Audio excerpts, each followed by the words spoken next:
Hello everyone. सब बच्चे थोड़ा थ्योरी का पोर्शन चल रहा है।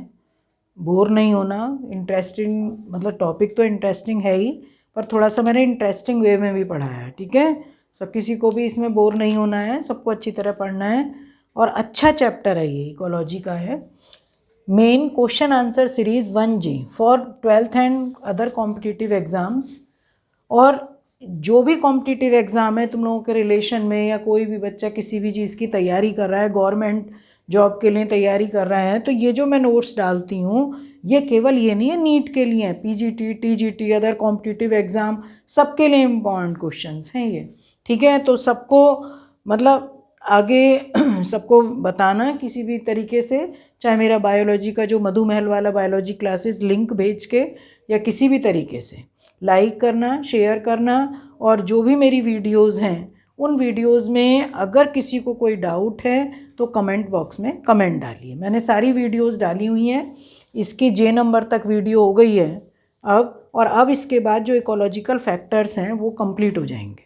ठीक है, आगे के टॉपिक अब इसमें बहुत ज़्यादा इंपॉर्टेंट जो टॉपिक्स होंगे, पॉपुलेशन वाला है, पॉपुलेशन एट्रीब्यूट्स है, पॉपुलेशन ग्राफ हैं, तो वो सब, पॉपुलेशन इंट्रैक्शन है, वो सब चीज़ चलेंगी।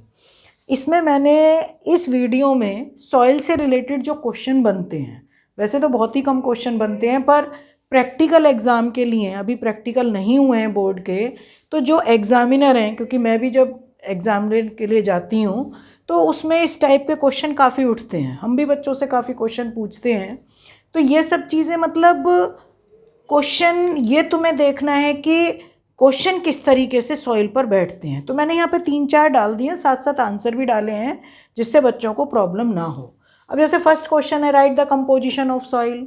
सॉइल की कंपोजिशन में सबसे पहले एक चीज़ क्वेश्चन ये भी आता है, मैंने एक वीडियो में डाला हुआ है, कि सॉइल की जिस फैक्टर में हम स्टडी करते हैं वो कौन सा फैक्टर है। आंसर होगा तुम्हारा अडेफिक फैक्टर, EDAPHIC, अडेफिक फैक्टर।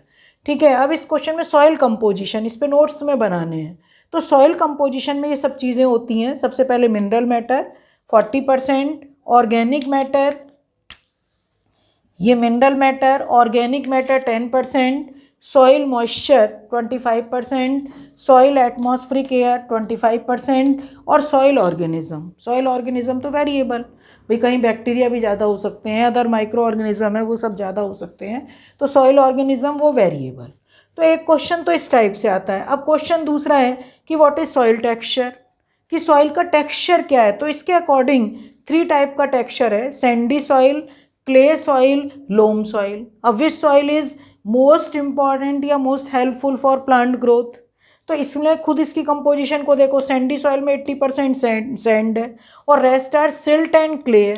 तो खुद सोचो, जब 80% सैंड है तो वाटर होल्डिंग कैपेसिटी तो है ही नहीं, सारा का सारा पानी बाहर निकल जाएगा, सारी की सारी रूट्स के लिए, कि रूट्स कहाँ पर अटैच्ड होंगी, कैसे अटैच्ड होंगी, तो वो तो है ही नहीं। तो ये it is poor for plant growth.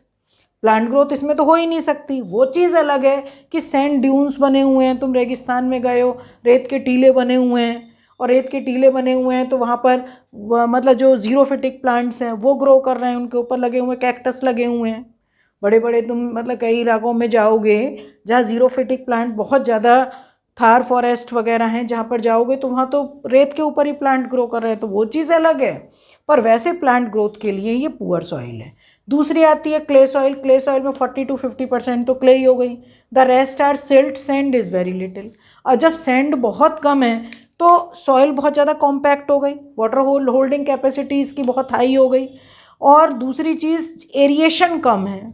तो जब एरिएशन कम होगी और प्लांट्स की जो रूट हैं वो रूट तेजी अंदर की तरफ जो मूव कर पाएंगी वो बहुत कम कर पाती हैं, तो इसके लिए पुअरली प्लांट ग्रोथ, ये प्लांट ग्रोथ के लिए पुअर सॉइल है क्ले सॉइल। थर्ड आती है अब हमारी लोम सॉइल। लोम सॉइल में 20% क्ले, 40% सैंड, 40% सिल्ट, 40% जो होती है वो सिल्ट। अब जब 20% क्ले 40% सैंड है तो वाटर होल्डिंग कैपेसिटी तो ठीक है, अच्छी है इसकी वाटर होल्डिंग कैपेसिटी, एरिएशन भी अच्छा है, इसमें मिनरल्स भी अच्छे हैं, और हाइड्रेशन भी अच्छा है, मॉइस्चर लविंग, मॉइस्चर अच्छा होता है। Best for plant growth. Plant growth के लिए सबसे अच्छी जो सॉइल है वो लोम सॉइल है। ठीक है। बाकी और बहुत सारी चीज़ें हैं कि सॉइल के अंदर मिनरल्स है, माइक्रो न्यूट्रिएंट्स, मैक्रो न्यूट्रिएंट्स, सब पहले भी पढ़ चुके हो। 11th क्लास में carbon, hydrogen, oxygen, nitrogen, sulphur, phosphorus, ये सारे माइक्रो न्यूट्रिएंट्स में कोबाल्ट है, निकिल है, मैग्नीज है, मैग्नीशियम है, आयरन है, ये सब माइक्रो में आ जाएगा। कॉपर भी है, सिलिकॉन भी है, तो वो सब चीज़ें अलग हैं। एक होता है सॉइल का पीएच। पीएच 2.2 से 9.6 समथिंग तक होता है, क्योंकि जब बेसिक एसिडिक, मोस्ट एसिडिक से बेसिक सॉइल तक होती है। पर कई बार ऐसा होता है कि हम जब बहुत ज़्यादा ज़रूरत से ज़्यादा खाद वगैरह डालते हैं तो सॉइल का पीएच जो चेंज होता रहता है। और जो हमारे फ्लावरिंग प्लांट है, मान लिया गुलाब का प्लांट हम ग्रो कर रहे हैं, हिबिस्कस का प्लांट ग्रो कर रहे हैं, प्रैक्टिकल में बहुत पूछती हैं, एग्जामिनर आते हैं या आती हैं तो बहुत पूछती हैं कि अगर हम फ्लावरिंग प्लांट ग्रो कर रहे हैं तो किस टाइप की, मतलब सॉइल के पीएच कैसा होना चाहिए। तब तुम्हारा आंसर होगा एसिडिक पीएच जो होता है, एसिडिक पीएच के अंदर जो सॉइल, मतलब फ्लावरिंग प्लांट है वो अच्छा ग्रो करते हैं, फ्लावर्स उनके बहुत अच्छे आते हैं। मैं भी अपने यहाँ फ्लावर ग्रो करती हूँ, काफ़ी गुलाब वगैरह मैंने ग्रो कर रखे हैं, तो बहुत अच्छे फ्लावरिंग है। टाइम टू टाइम सॉइल को एसिडिक बनाने के लिए थोड़ा उस तरह से हम चीज़ डालते रहते हैं भाई। जो बनाना पील है, बनाना पील पाउडर बना के भी डाल देती हूँ, उसका वाटर बना के भी मैं डाल देती हूँ, या कभी कभी संतरे के छिलके वगैरह हम इसको थोड़ा सा एसिडिक पीएच बनाना होता है तो वो भी हम डाल देते हैं। तो इस तरीके से वो फ्लावरिंग प्लांट के लिए एसिडिक सॉइल का होना ज़रूरी है। ठीक है। अब आता है नेक्स्ट कि व्हाट इज सॉइल प्रोफाइल। क्या होता है सॉइल प्रोफाइल?